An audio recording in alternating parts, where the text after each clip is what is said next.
No one brought the salsa. The food was missing seasoning.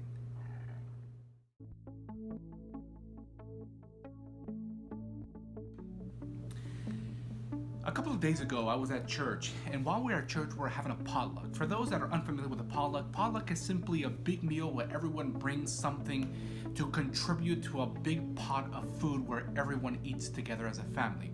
So we were having potluck at church, and my Spanish Hispanic families were there, and our English speaking members were there, and everyone was enjoying themselves. And as the members were going through the line and grabbing some food, I noticed one particular member as she was putting some salsa on top of her food. Now I noticed that the salsa wasn't the typical Mexican salsa that most of the family bring on a weekly basis. It was basically salsa from a can. Something you buy at Walmart, something you buy at Target, something you buy at a supermarket. But it wasn't the authentic Mexican salsa that actually burns your chest hairs off of your chest.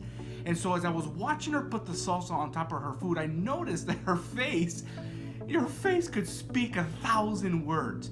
And I asked her, "Sister, what's wrong?" She said, "Well, there's no salsa here. I have to use this salsa." And I said, "What? At least it's salsa." She said, "Pastor, it's not hot enough. It doesn't have the taste." It reminded me of the words of Jesus Christ, found in the book of Mark chapter 9, verse 50, where Jesus discusses this concept, this idea of salt.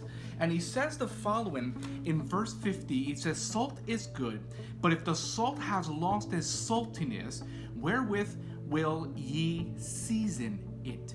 Salt provides seasoning for food. When you have good, fantastic seasoning, you have good, fantastic tasting food. When you do not have salt, you have store-bought salsa.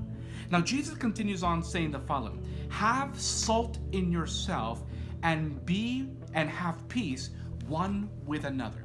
Now, what is interesting is this. We find here in the words of Jesus Christ the reality that Jesus is saying, have salt in yourself. Be salty. I've often asked myself the question, how does someone become salty? And I realized that the more you spend time with Jesus, the more intimate you become with Jesus, the more intimate you become in your relationship with God, the Almighty, the saltier you become. And the saltier you become, you make other people around you that come in contact with you, that have conversation with you, become thirsty. Because when something is salty, it automatically triggers the enzymes inside of in your mouth that triggers the thirst mechanism that tells your brain, "Hey, I am thirsty."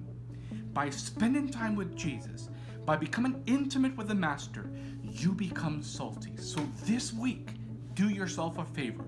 Become salty. So much so that the people that surround you this week will become thirsty. So until the next time, this is Pastor Tello reminding you that thoughts do change